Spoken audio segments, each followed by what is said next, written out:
Aduh, sungguh sakit, sungguh sangat sakit dan mengecewakan sekali. Sekarang Arab Saudi mendukung Israel.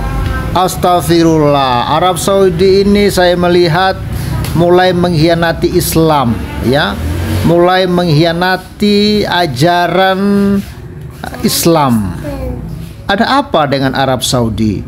Dia mulai mengkhianati umat Islam seluruh dunia. Padahal ketika kemarin Iran menyerang Israel, umat Islam teriak takbir Allahu Akbar, takbir Allahu Akbar. Tapi sayangnya serangan Iran dengan dukungan takbir dan Allahu Akbar tidak memberikan kehancuran kepada Israel, bahkan malah memalukan Iran. Iran dipermalukan dengan serangannya kepada Israel. Dan yang lebih bikin Iran malu dan umat Islam malu adalah Arab Saudi justru mendukung Israel, dan mengutuk Iran. Wah, ada apa ini kawan-kawan?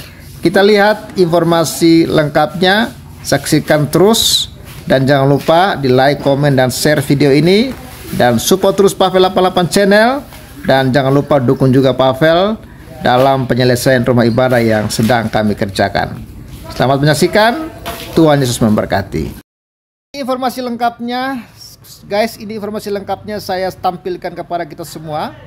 Arab Saudi akui bela Israel dari serangan Iran. Ini baru dimuat 16 April 2024 oleh sindonews.com. Ada apa?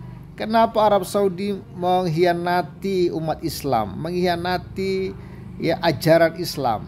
Ya, karena memang kita lihat menurut Ustadz Abdul Somad, memang Israel itu adalah tempat mereka berjihad untuk mereka masuk surga, kawan-kawan. Kita lihat informasi ini.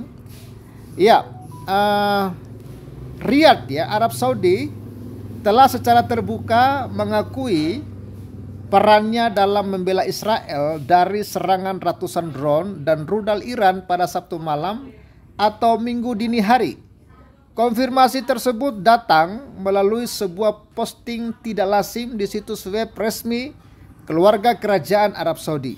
Menurut postingan tersebut, peran Arab Saudi adalah membantu koalisi militer regional yang baru dibentuk yang terdiri dari Israel, Amerika Serikat, Yordania, Inggris, dan Prancis yang mengklaim berhasil menggagalkan serangan Iran.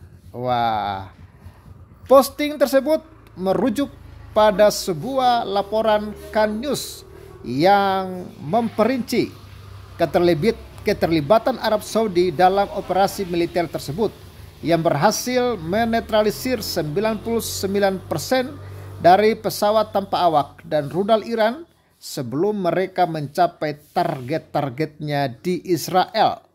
Pernyataan itu menyoroti banyak dari pesawat tanpa awak dan rudal tersebut telah melewati wilayah udara Yordania dan Arab Saudi dalam perjalanan menuju Israel, yang menegaskan posisi geografis strategis yang dimiliki oleh negara-negara ini. Yordania telah bersikap vokal tentang partisipasinya, tetapi hingga saat ini Arab Saudi hanya secara samar-samar mengisyaratkan keterlibatannya. Situs web keluarga kerajaan membagikan wawasan dari sumber keluarga kerajaan Arab Saudi yang mengakui tindakan kerajaan tersebut terhadap setiap entitas yang mencurigakan yang melintasi wilayah udaranya. Sumber Arab Saudi mengkritik Iran karena menciptakan konflik di Gaza. Wah, ya kan? Akhirnya ketahuan, ya. Konflik di Gaza itu sumbernya ya adalah Iran. Yang menciptakan konflik di Gaza adalah Iran, dan mulai terbuka, bukan Israel. Bukan Israel yang menciptakan konflik di Gaza, tapi Iran. Iran yang telah menggunakan proksinya Hamas, ya, telah mempersenjatai Hamas. Mulai terbuka, ya, satu persatu, ya, mulai terbuka, dan mata dunia mulai sadar bahwa Israel tidak salah selama ini, ya. Yang mereka klaim bertujuan untuk menggagalkan pembicaraan normalisasi yang sedang berlangsung dengan Israel. Ya kawan-kawan ya. Sumber tersebut mengutuk Iran sebagai negara yang mendukung terorisme, berargumen bahwa masyarakat internasional seharusnya mengambil tindakan yang lebih keras terhadap Teheran lebih awal. Ya, Sami Al-Maitah, mantan Menteri Informasi Yordania, membela tindakan negaranya yang membela Israel dari serangan Iran.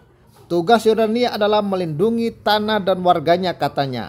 Apa yang dilakukan oleh Yordania kemarin hanyalah melindungi wilayah udaranya. Ya, kawan-kawan, ini mulai kelihatan bagaimana jahatnya ini ya.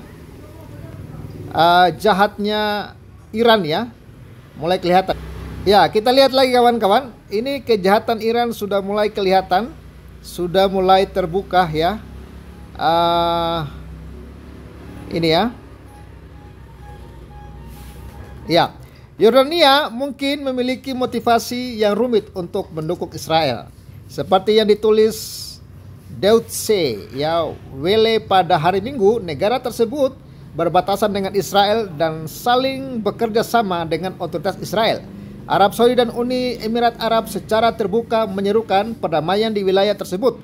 Namun The Wall Street Journal mengutip para pejabat AS mengatakan Iran memberi informasi kepada beberapa negara Teluk tentang waktu dan sifat serangan yang direncanakannya. Mereka kemudian menyampaikan informasi tersebut kepada AS, sekutu internasional utama Israel.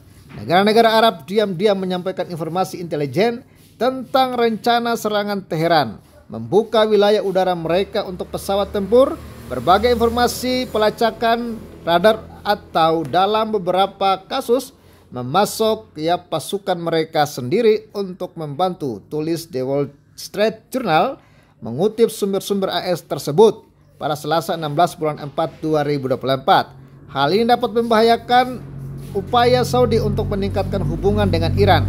Pada bulan Maret, Arab Saudi dan Iran memulihkan hubungan dengan bantuan dari Cina, setuju untuk membuka kembali kedaulatan besar di ibu kota masing-masing. Ya, tanggapan tersebut menunjukkan bahwa penolakan terhadap agresi Iran tetap menjadi faktor kunci ya yang membentuk ya pergeseran aliansi di kawasan.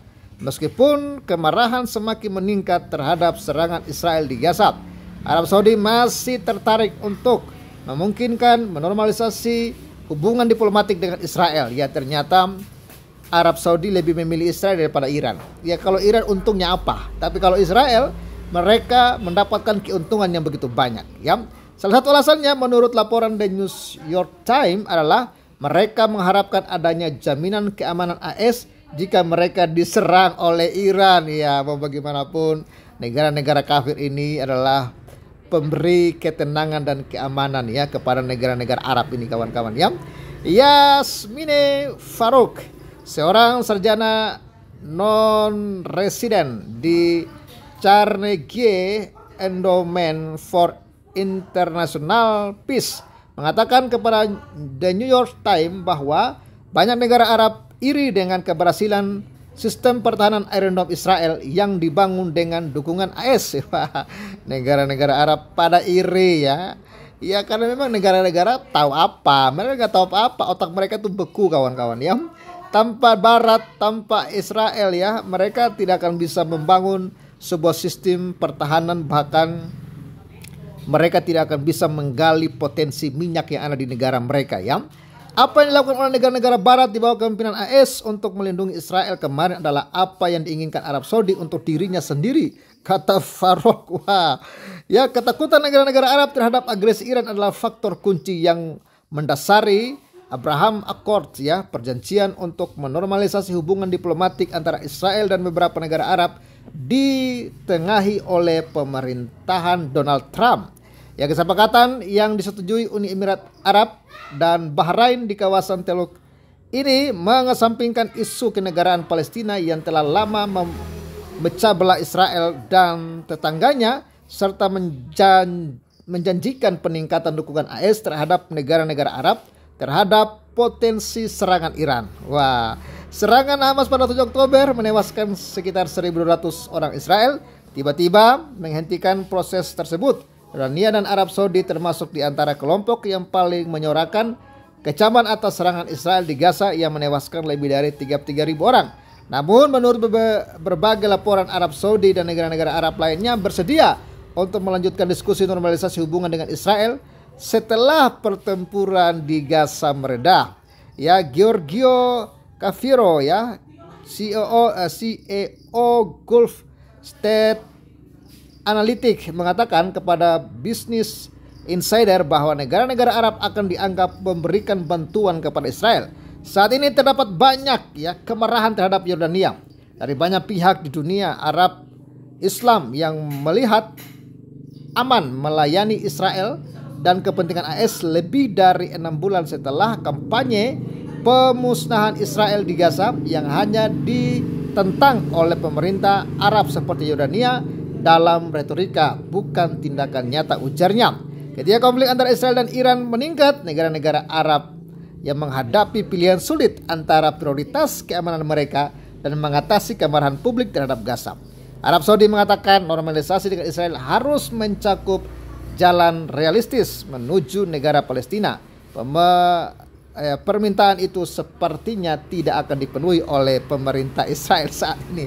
Ya, jadi kawan-kawan, mau bagaimanapun mereka sangat membutuhkan Israel. Itu yang perlu diingat, ya. Israel itu sangat-sangat dibutuhkan, dan ya, karena di balik Israel ada Amerika Serikat, ya. Dan kita tahu negara-negara Timur Tengah sendiri pun walaupun mereka negara Islam, tapi mereka sendiri itu semacam musuh dalam selimut. Mereka dengan mereka sendiri itu tidak aman, tidak akur gitu loh. Satu saat mereka bisa pecah, perang saudara. Makanya kita lihat negara Arab itu terpecah-pecah, ya. Ada Uni Emirat Arab, ada Arab Saudi, ada Yaman, ya, Iran, Irak. Itu sebenarnya mereka tuh sebenarnya bisa menjadi suatu negara yang besar, tapi terpecah-pecah karena apa? Itulah beda ideologi, beda ajaran, agamanya sama, cuma beda aliran, ya, ada Syiah, ada Sunni dan lain sebagainya. Inilah yang membuat mereka itu rawan untuk perang saudara. Dan Arab Saudi tahu posisi ini gitu loh. Kalau dia mau bersahabat dengan sesama negara Islam, ada potensi ke depan Arab Saudi akan dihabisi oleh sesama negara Islam. Ya, karena memang tidak ada di antara mereka yang setia dalam persahabatan. Beda ideologi, mereka bisa perang. Ya, samalah dengan di Konoha aja kawan-kawan kan. Ya, bagaimana keturunan-keturunan Yaman merasa mereka paling sorgalah, pemilik kunci sorga daripada yang lain. Makanya Islam Nusantara marah sama Islam keturunan-keturunan Habib ini, ya. Hal yang sama di Timur Tengah seperti itu kawan-kawan, ya. Ada yang aliran ISIS, ada yang aliran ya, banyak lah kawan-kawannya aliran-aliran di sana itu, ya, yang mereka dengan mereka sendiri itu beda paham, dan kalau mereka sudah beda paham, ya, angkat senjata, perang dan saling bunuh. Makanya Arab Saudi menyadari ini, dan dia lebih memilih bela Israel daripada Iran. Dia memilih lebih dekat dengan negara Barat yang dia merasa lebih setia kawan dan lebih yang lebih peduli kepada mereka daripada kepada negara Islam yang bisa mengkhianati mereka kapanpun. Wah, jadi pilihan Arab Saudi sangat tepat. Ya, memang pilihan Arab Saudi sangat mengecewakan umat Islam, sangat mengecewakan negara-negara Islam lainnya, bahkan mungkin sangat mengecewakan Indonesia, ya. Karena kita tahu Indonesia juga salah satu negara yang sangat benci kepada Israel lah. Saya mengatakan demikian lah, ya kawan-kawan, ya. Tapi bagaimana kira-kira? Ya, bisa kejang-kejang juga nih, ya, kalau dengar berita bahwa Arab Saudi justru bela Israel dari serangan Iran. Ya, oke kawan-kawan, itu dulu yang dapat Pak bagikan, dan jangan lupa Anda bisa tambahkan komentar yang waras, cerdas, dan mengedukasi di kolom komentar, ya. Dan jangan lupa viralkan ini supaya semakin banyak lagi orang yang waras. Salam sejahtera, God bless you and bye bye. Salam.